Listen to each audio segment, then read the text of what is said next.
తెలుగు రాష్ట్రాల ప్రజలు ఆసక్తిగా ఎదురుచూస్తోన్న జూబ్లీహిల్స్ ఉప ఎన్నికకు రంగం సిద్ధమైంది. మంగళవారం ఉదయం 7 గంటల నుండి సాయంత్రం 6 గంటల వరకు పోలింగ్ జరగనుంది. గత ఎన్నికలతో పోలిస్తే గంట సమయం అదనంగా ఉంది. నియోజకవర్గ పరిధిలో మొత్తం 4 లక్షలకు పైగా ఓటర్లున్నారు.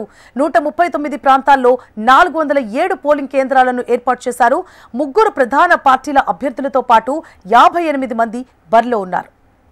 ఇక బీఆర్ఎస్ ఎమ్మెల్యే మాగంటి గోపీనాథ్ హఠాన్ మరణంతో ఖాళీ అయిన స్థానం భర్తీ కోసం నిర్వహిస్తోన్న జూబ్లీహిల్స్ ఉప ఎన్నికకు సర్వం సిద్ధమైంది. జిల్లా ఎన్నికల అధికారి ఆర్వి కర్ణన్ ఆధ్వర్యంలో పకడ్బందీగా ఏర్పాట్లు జరిగాయి.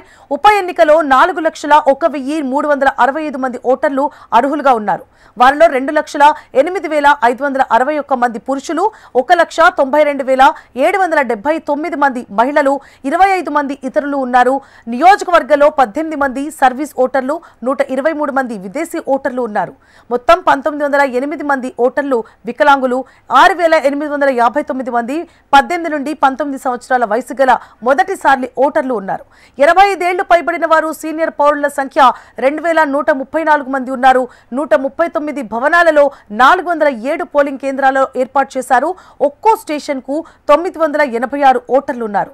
అత్యధిక సంఖ్యలో ఓటర్లు పోలింగ్ స్టేషన్ నంబర్ 9లో 1,233 మంది ఉండగా అత్యల్పంగా పోలింగ్ స్టేషన్ నంబర్ 263లో 540 మంది ఉన్నారు.